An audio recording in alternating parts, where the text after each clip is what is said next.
ಬೆಳಗಾವಿ ಅಧಿವೇಶನ ಏನು ಸಂಭ್ರಮದಿಂದ ಆಚರಣೆ ಮಾಡಬೇಕು. ಬೆಳಗಾವಿಯ ಅಧಿವೇಶನ ಉತ್ತರ ಕರ್ನಾಟಕಕ್ಕೆ ಒಂದು ರೀತಿ ಅಭಿವೃದ್ಧಿಯ ಮಹಾಪೂರುಗಳು ಬರಬೇಕು ಅಂತೇಳಿ ಹಿಂದೆ ನಮ್ಮ ಬಿಜೆಪಿ ಸರ್ಕಾರ ಇದ್ದಾಗ ಕುಮಾರಸ್ವಾಮಿ ಅವರು ಮುಖ್ಯಮಂತ್ರಿ ಆಗಿದ್ದಾಗ, ಯಡಿಯೂರಪ್ಪನ ಆದಾಗ ಅಲ್ಲೊಂದು ವಿಧಾನಸಭಾ ಅಧಿವೇಶನ ನಡೆಯುವಂಥ ಕೆಲಸವನ್ನು ಮಾಡಿದ್ವಿ. ಈ ಬಾರಿನೂ ಸುಮಾರು 19 ಗಂಟೆಗಳ ಕಾಲ ಹೆಚ್ಚು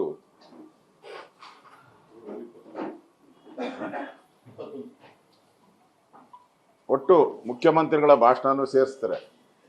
21 ಗಂಟೆಗಳ ಕಾಲ ಚರ್ಚೆ ಆಗಿದೆ. ಆಸ್ಪತ್ರೆಗಳಿರ್ಬೋದು, ರಸ್ತೆ ಇರ್ಬೋದು, ಇವೆಲ್ಲದಕ್ಕೂ ಮುಕ್ತಿ ಸಿಗ್ತೈತೆ ಅಂತೇಳಿ ಜನ ಕಾಯ್ತಾ ಇದ್ರು. ನಾವು ವಿರೋಧ ಪಕ್ಷದ ನಾಯಕನಾಗಿನೂ ಕೂಡ ನಾನು ಸುಮಾರು 2 ಗಂಟೆ 55 ನಿಮಿಷ ನಾವು ಕೂಡ ಮಾತಾಡಿದ್ರಿ. ನಮ್ಮೆಲ್ಲ ಹಲವಾರು ಬಿಜೆಪಿ ಮತ್ತು JDS ಸದಸ್ಯರು ಕೂಡ ನಾವು ಮಾತಾಡಿದ್ವಿ. ಆದರೆ ನಾವೆಲ್ಲರೂ ಭರವಸೆ ಇಟ್ಕೊಂಡಿದ್ರಿ ಮುಖ್ಯಮಂತ್ರಿಗಳು ಉತ್ತರ ಕರ್ನಾಟಕ ಏನಾದರೂ ಘೋಷಣೆ ಮಾಡ್ತಾರೆ ಅಂತ. ಆದರೆ ಅವರ ಉತ್ತರದಲ್ಲಿ ಘೋಷಣೆಗಳ ಮಹಾಪೂರ ಇರಲೇ ಇಲ್ಲ. ಉತ್ತರ ಕರ್ನಾಟಕ ಖುಷಿ ಬೀಳುವಂಥ ಯಾವುದೇ ಯೋಜನೆಗಳನ್ನು ಕೊಟ್ಟಿಲ್ಲ. ಅವರು ಅಟ್ಟರ್ ಫೇಲ್ಯೂರು. ಅಲ್ಲಿ ಬಂದು ಅಧಿವೇಶನ ಮಾಡಿ ಈ ಸರ್ಕಾರ ಬಿರಿ ಒಳಜಗಳದಲ್ಲೇ ನಾನು ಮುಖ್ಯಮಂತ್ರಿ ಚೇರ್ ಕಿತ್ತಾಟ ಬಿಟ್ಟರೆ ಮುಖ್ಯಮಂತ್ರಿಗೆ ಸಮಯ ಸಿಕ್ಕಿಲ್ಲ ಅಂತ ಅನಿಸುತ್ತೆ.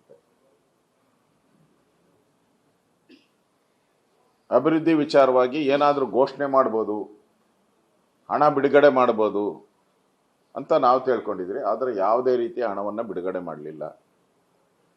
ಇನ್ನು ಹಣ ಒಡೆಯುವಂಥ ಕೆಲಸವನ್ನು ಮಾಡಿದ್ರು. ಗೃಹಲಕ್ಷ್ಮಿ ಬಿಜೆಪಿ ನಾವು ಹುಡುಕಿದಿರಿ. ಕಳೆದ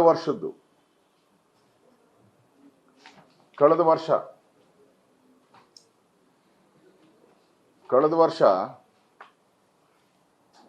ಫೆಬ್ರವರಿ ಮತ್ತು ಮಾರ್ಚ್ದು ಗೃಹಲಕ್ಷ್ಮಿದು ಸುಮಾರು 5,000 ಕೋಟಿ ರೂಪಾಯಿ ಕೊಡಬೇಕಾಗಿತ್ತು. ಅದನ್ನ ಯಾಮಾರಿಸ್ಬಿಟ್ಟಿದ್ರು. ಅದನ್ನ ಸರ್ಕಾರ ಎಂಟೈರ್ ಫೈನಾನ್ಸ್ ಇಲಾಖೆ ಮುಚ್ಚಿಟ್ಬಿಟ್ಟಿತ್ತು. ಕಳೆದ ಬಡ್ಜೆಟ್ ಅದು ಕಳೆದ ಹಿಂದಿನ ಬಡ್ಜೆಟ್ಟಲ್ಲಿ ಹಣವನ್ನು ಮೀಸಲಿಟ್ಟಿದ್ದು.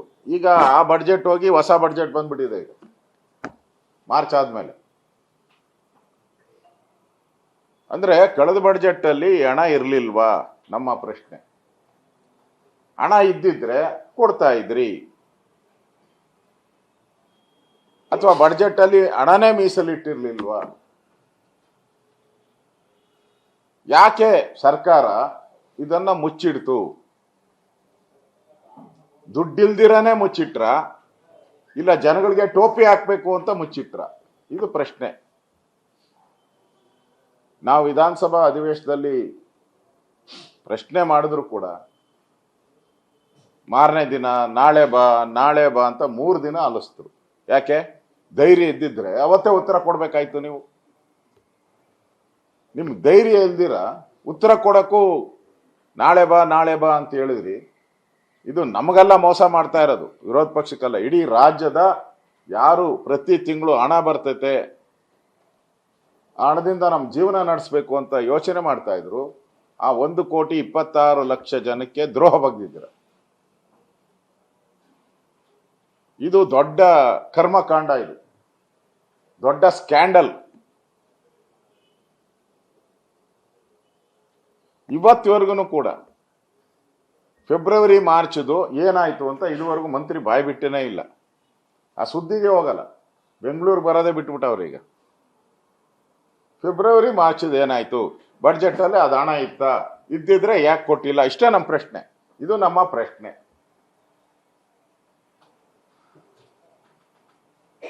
ಈ ಮೋಸವನ್ನ ನೀವು ಮಾಡಿದ್ದೀರಾ ರಾಜ್ಯದ ಜನತೆಗೆ.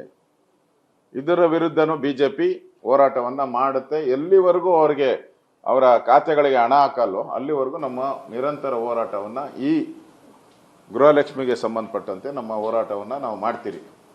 ನಾವು ಅಥೆಂಟಿಕ್ ಆಗಿ ದಾಖಲೆಗಳನ್ನು ತೆಗೆದುಕೊಂಡಿದ್ದೀರಿ.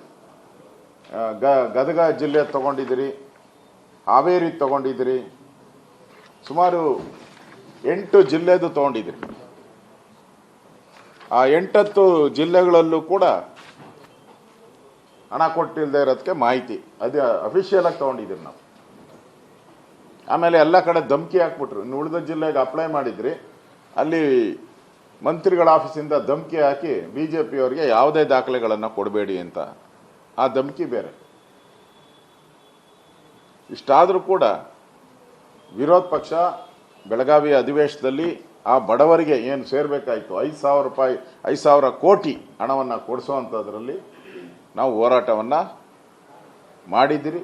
ಅದು ತಲುಪೋವರೆಗೂ ನಮ್ಮ ಹೋರಾಟ ನಿರಂತರವಾಗಿ ನಡೆಯುತ್ತೆ. ಇನ್ನು ಕಾನೂನು ಸುವ್ಯವಸ್ಥೆ ಬಗ್ಗೆ ನಾನು ಮಾತಾಡಿದ್ದೆ.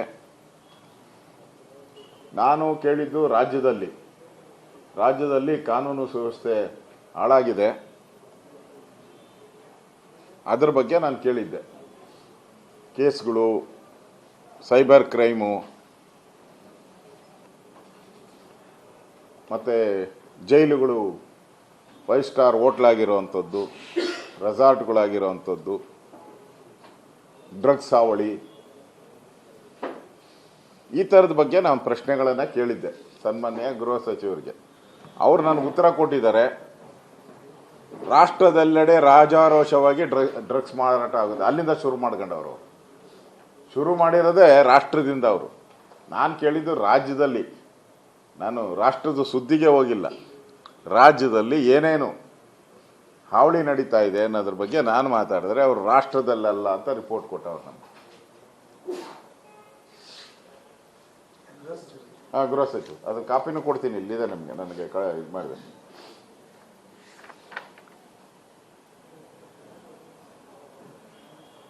ಈ ಪ್ರಕರಣಗಳು ಅಷ್ಟೇ, ನನ್ನ ಹತ್ರ ಮಾಹಿತಿ ಇದೆ ಇದರದು. ಕಾಂಗ್ರೆಸ್ ಸರ್ಕಾರ ಬಂದ ಮೇಲೆ ಈ ಪೋಕ್ಸೋ ಪ್ರಕರಣ, ಅತ್ಯಾಚಾರ ಇವೆಲ್ಲ ಜಾಸ್ತಿ ಆಗಿದೆ. ಹಲ್ಲೆ ಪ್ರಕರಣಗಳು, ಕಳ್ತನ ಇವೆಲ್ಲನೂ ಕೂಡ ಜಾಸ್ತಿ ಆಗ್ತಾ ಹೋಗಿದೆ. ಅವ್ರು ಕೊಟ್ಟಿರೋ ದಾಖಲೆನೇ ನಾನು ಹೇಳ್ತಾ ಇದ್ದೀನಿ.